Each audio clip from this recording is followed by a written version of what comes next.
Di Hotel Grand Melia itu ada Tengku Heri Nuradi, ada 7 pimpinan dewan, dan ketua fraksi juga ada 7 bersama. Udah dari hulunya itu bahwa ada diduga Tengku Heri sudah tidak sabar lagi untuk jadi gubernur, harus di apa istilah sekarang dimakjulkan lah ini kira-kira, atau didorong lah ini, atau ditangkapkan lah ini ke KPK. Yang terakhirnya kan begitu ditangkap dia langsung jadi gubernur kan. Korupsi yang dipersoalkan KPK bukan itu. Bukan uang ketok palu. Bukan uang ketok palu. Uang apa, Bang? Dana aspirasi. Ya, apa kabar saudara? Anda masih ingat kasus suap ketok palu Gatot Pujo Nugroho sebagai mantan gubernur Sumatera Utara pada tahun 2015? Ternyata ada cerita lain di balik penangkapan dan juga kasus yang menjerat 100 anggota DPRD Sumatera Utara ketika menjabat di masa itu. Seperti apa kasusnya? Dan kami akan membahasnya hari ini bersama dengan mantan anggota DPRD Sumut, Budiman Nadabdab, di program eksklusif bersama saya, Prasetyo. Bang Budiman. Siap. Sehat, Bang? Sehat. Bang Budiman, kami ingin menampung cerita Bang ini terkait dengan kasus Gatot Pujo Nugroho yang di tahun 2015 sempat ditangkap KPK, Bang. Iya. Tapi benar, Bang, ada isunya penangkapan tersebut ternyata bukan perkara suap. Ternyata, Bang, ya. Ada keterlibatan anggota DPRD Sumatera Utara juga ingin menjerumuskan sang gubernur. Apa benar, Bang Budiman? Oke, jadi kalau ada unsur untuk menjerumuskan, itu masih ini ya, belum bisa dikategorikan sebagai satu tuduhan. Tapi yang pasti ya, Gatot itu di OTT oleh KPK karena sudah dari sejak awal ada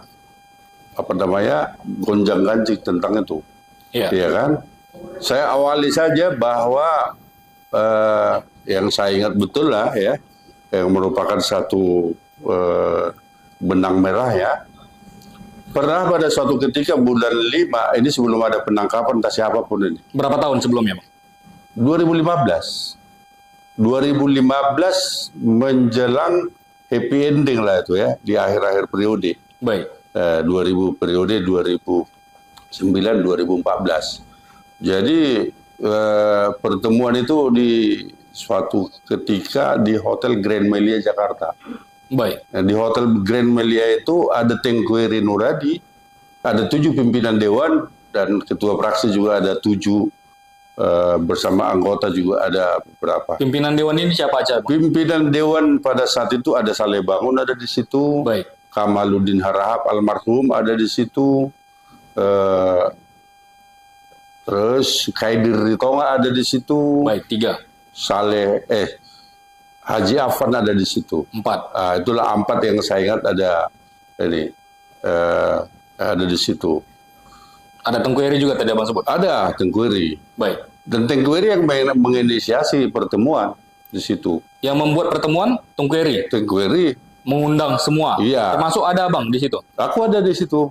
Dan ketua fraksi pada saat itu, saya ada di situ, Zulkifli Siregar ada di situ, dan yang menginisiasi ini adalah antara Zulkifli Siregar dengan Tengku Heri Nuradi. Baik, maksud pertemuan ini apa dibuat Tengku Heri, Bang? Maksud pertemuan ini adalah satu mencari suatu sikap bagaimana Sumatera Utara itu tata kelola pemerintahan, tata kelola keuangan yang menurut Tengku Heri pada saat itu amburadul pelaksanaannya. Maka udah sangat wajar kita lakukan interpelasi terhadap Gatot Pujo Nugroho. Dan pada saat itu yang saya ingat sangat jelas bahwa saya bertanya kepada Tengku Heri. Baik. Apa indikasi kuat sehingga kita untuk melakukan interpelasi itu bisa berjalan mulus, itu mesti ada fakta-fakta yang jelas. Kalau tidak ada hanya cerita kangkung genjer, itu nggak ada artinya. Udah, apa kira-kira ini ya? Diceritakanlah bahwa ada berhubungan Gatot Pujo Nugroho dengan seseorang yang bukan istrinya. Itu tentang siapa? Evi. Nah, tentang Evi ya kita kan tidak bisa dikaitkan hubungan hubungan pacaran kita bilang. Baik, Bang Budiman. Artinya orang pertama yang menyebut adanya hubungan gelap antara Evi dengan Gatot Pujo Nugroho saat itu pertama kali disebutkan oleh Tengku Eri Nuradi. Tengku Eri Nuradi. Karena beliau tahu betul ini. Kita orang tahu pastinya, ya kan? Tapi itulah ini ya. Saya bilang bahwa sepertinya untuk satu persoalan tata kelola pemerintahan dan tata kelola keuangan, sepertinya tidak ada kaitannya dengan antara hubungan asmara Pak Gatot Pujo Nugroho dengan ini Ibu Evi. Baik. Kan nggak ada kaitannya, nggak relevan. Iya. Nah, jadi karena tidak relevan, menurut saya nggak wajar itu harus diinterpelasi. Itu sudah Bang utarakan. Udah, kita utarakan. Baik. Udah, terkecuali kalau ada hal-hal, kita dulu pernah juga mau mengajukan interpelasi pada saat Gubernur Gatot Pujo Nugroho melakukan mutasi besar-besaran, padahal dia belum dikasih wewenang sama Menteri Dalam Negeri untuk memutasi. Baik. Itu kita pertanyakan terakhir diperbaiki secara profesional. Berarti di dalam pertemuan tersebut Bang Budiman sudah nampak ada ambisi dari Tengku Eri. Ini akan maju ya, akan maju ke gubernur. Jadi saya katakan begini, yang bisa saya tangkap secara suasana kebatinan bahwa terjadi disharmoni. Ya, disharmoni antara gubernur dengan wakil gubernur. Itu dulu judulnya kan. Baik. Kenapa disharmoni ini? Kenapa kok jadi ini sepertinya tajam? Wakil gubernur harus ini menjatuhkan atau menggulingkan gubernurnya. Apa tujuan? Tujuan supaya kita jadi gubernur kan itu. Baik. Ininya yang bisa kita tangkap ya, yang bisa kita tangkap. Tapi yang ada dalam pikirannya yang bersangkutan terserahlah, kita bukan apa.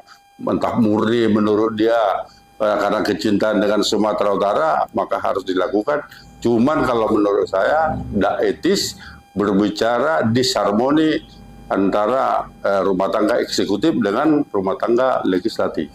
Baik. Nah, itu dia jadi persoalan. Jadi dari sejak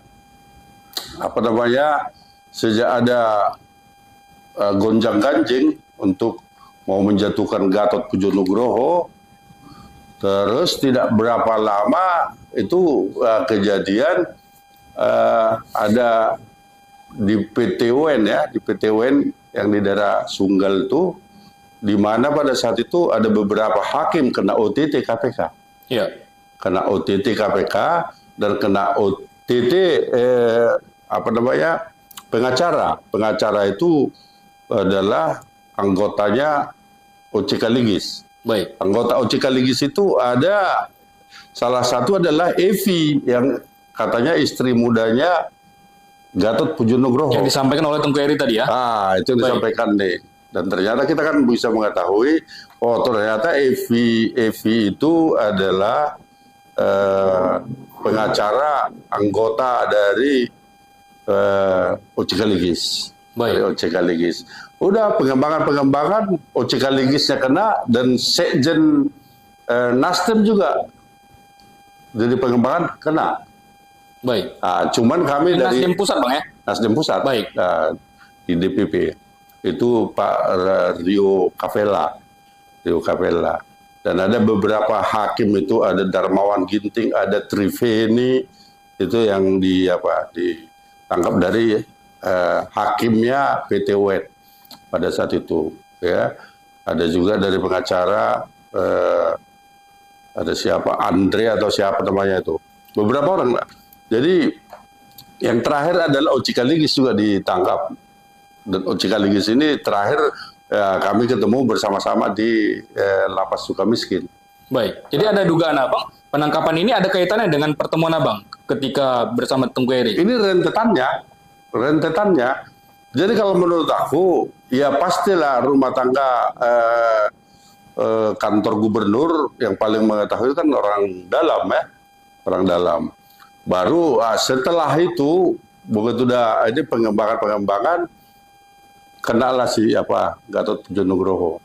Iya. Gatot Pujo Nugroho karena ada di geledah rumahnya ada satu kwitansi yang mengalir dana, ya kan? Baik. Yang mengalir dana sampai yang terakhirnya ada mengalir dana ini dari pihak swasta. Baik, nanti kita sebut Bang. Nanti kita bahas. Iya. Tapi kami ingin beralih. Berarti pertemuan tersebut tuntas Bang ya? Artinya sudah ada asap ada api. Ada api. Ya. Baik, yang jadi pertanyaan kami berikutnya adalah ketika itu Bang Budiman sebagai anggota DPR, benar Bang ya? Saya sebagai anggota DPR dan ketua fraksi PDI Perjuangan. Ketua fraksi, berarti kalau dari repnya sempat menerima juga? Yang mana menerima uang ketok palu. Nah ini yang mau kami tanyakan. Sebenarnya kasus penangkapan 100 meskipun kemarin diperiksa dan juga sudah dieksekusi oleh KPK sekitar 64, benar Bang ya? Ya. Nah ini sebenarnya kasusnya ketok palu atau kasus lain Bang? Sebenarnya kalau ketok palu itu, dana ketok palu itu seluruh DPRD di Indonesia ini itu ada. Ya. Nah, cuman persoalannya apa boleh atau dilindungi undang-undang atau tidak, memang tidak dilindungi. Baik, awal mulanya seperti apa kasusnya Bang? Ya. Awal mulai kasusnya seperti apa? Ya awal mulanya ini sebenarnya dengan yang saya ceritakan tadi mengembang diawali dari situ. Tapi sebenarnya kalau inti korupsi yang dipersoalkan KPK bukan itu. Bukan uang ketok palu? Bukan uang ketok palu. Uang apa Bang? Dana aspirasi dari 10 triliun lebih APBD provinsi DPRD Sumatera Utara di bawah pimpinan Pak Saleh Bangun, ada Pak Sigit Pramono, ada Kamaluddin Harahap, ada Khaidir Ritonga. Mereka ini sebagai pimpinan kami meminta kepada gubernur dari APBD 10 triliun ini tolong 1 triliun dana aspirasi dewan. Berarti masing-masing dewan dapat 1 M? Dapat 10 M. 10 M? 10 M. Baik. 100 anggota dewan kan? 100 anggota DPR. Nah, baik. 10 triliun. Kira-kira inilah pagu yang dan disetujui oleh Pak Gatot. Disetujui Pak Gatot udah 10 triliun. Tapi pelaksanaannya boleh untuk bantuan berupa bantuan sosial, berupa fisik di bina marga, di jalan jembatan dan di lain sebagainya, silakan. Ya kan? Nah, tidak dibicarakan secara teknis pelaksanaannya. Dan akan tetapi masing-masing anggota dewan ini, ya kan, boleh menyalurkan ini ke daerah pemilihan masing-masing. Dapil mereka Bang ya? Dapil mereka masing-masing, ya kan. Yang pasti ini dilakukan secara fisik, dilaksanakan secara fisik. Baik. Nah, persoalan yang terjadi bahwa ada beberapa anggota dewan menunaikan ini secara fee. Maksudnya seperti apa Bang? Ditunaikan secara fee. Jadi misalnya 10 miliar. 10 miliar, udahlah saya nggak mengerti kalau gimana. Tapi kan ini proyeknya milik dewan. Ya, milik dewan. Yang memberi fee-nya siapa? Yang memberi ya bisa aja kalau misalnya ada kontraktor, tinggal memberitahu aja ke Biro Keuangan bahwa dana 10 miliar per anggota dewan itu ada, atau boleh serahkan ke dinas yang ada di pemerintah provinsi kalau tidak mengerti. Baik, kami ingin ke Abang dulu, kasus Abang. Abang dapat berapa? 10 miliar, 10 miliar. 10 miliar itu saya kelola secara baik. Saya buat untuk pembangunan gereja, ada pembangunan masjid.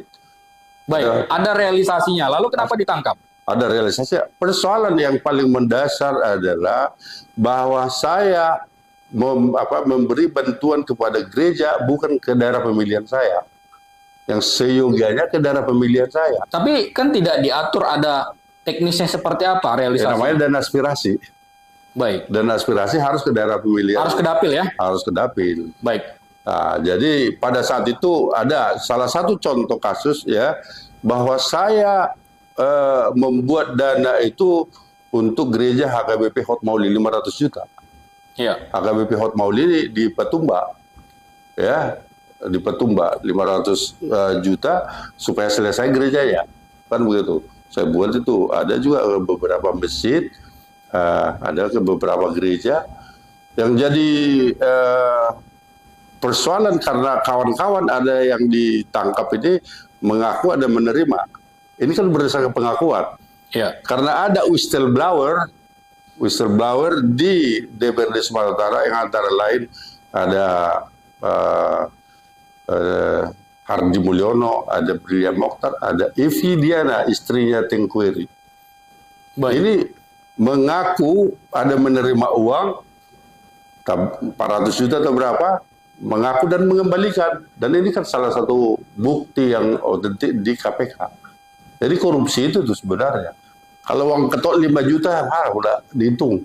Baik, tapi Abang tersangkut karena tidak sesuai dapil disalurkan.